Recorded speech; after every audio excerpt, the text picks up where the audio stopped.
ஒரு நாள் நிறைவேறும் என்பதை நீங்கள் அறிந்து கொள்ள வேண்டியது அவசியமாக இருக்கின்றது. அப்படியானால் இந்த நியாய தீர்ப்பு ஒரு நாள் சம்பவிக்கும். அந்த சிங்காசனம் எப்படிப்பட்டது? அதிலே உட்கார்ந்திருக்கிறவர் யார்? இன்றைக்கு கிருபை உள்ளவராய் இருக்கிற அதே தெய்வம் ஒரு நாள் வரப்போகிறார் நியாயாதிபதியாக. இன்றைக்கு உண்மையில் இரக்கம் உள்ளவராய் இருக்கிற தெய்வம் ஒரு நாள் வரப்போகிறார் இரக்கமற்றவராக. இன்றைக்கு தன்னுடையதான சகல விதமான தயவையும் உனக்கு வெளிப்படுத்துகிற தெய்வம் ஒரு நாள் வரப்போகிறார் நியாயாதிபதியாக. எந்தவித தயவும் உனக்கு பாராட்டக்கூடாதவராக. அப்படியானால் இன்று இரவு உங்கள் வாழ்க்கையை தப்புவித்துக் கொள்ள ஆண்டவர் தருகிற வாய்ப்புகளை பயன்படுத்துங்கள்.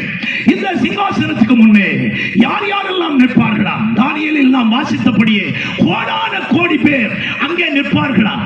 கோடான கோடி பேர். என்ன தகுந்த ஒரு மனிதனாய் அல்ல, என்ன தகுந்த ஒரு கூட்டமாய் அல்ல, திரள் கூட்டம், கோடான கோடி மக்கள் அங்கே நிற்பார்களாம். வேதத்தில் வாசித்து பாருங்கள். வெளிப்படுத்தல் 20ஆம் அதிகாரம் 12வது வசனத்தை மறுபடியும் வாசிக்க கேட்போம். மரித்தோராகிய சிறியோரையும் பெரியோரையும் தேவனுக்கு முன்பாக நிற்க கண்டேன். கவனிக்கணும்.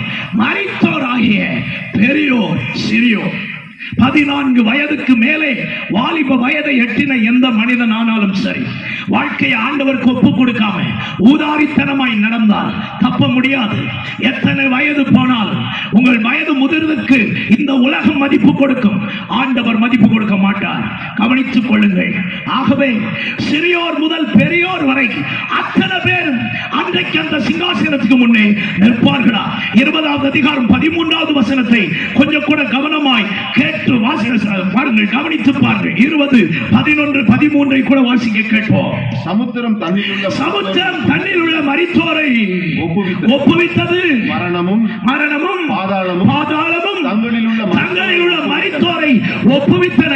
அப்படியானால் இன்றைக்கு ஆத்துமாக்களை பிடித்து வைத்திருக்கிற பாதாளம், இன்றைக்கு ஆத்துமாக்களை அழித்துக் கொண்டிருக்கிற மரணம், ஆண்டவர் மனிதனுடைய பாவத்தின் நிமித்தம் கொடுத்ததான சம்பளமாகிய மரணம் மனிதனை நித்திய காலமாய் கட்டி வைக்க முடியாது.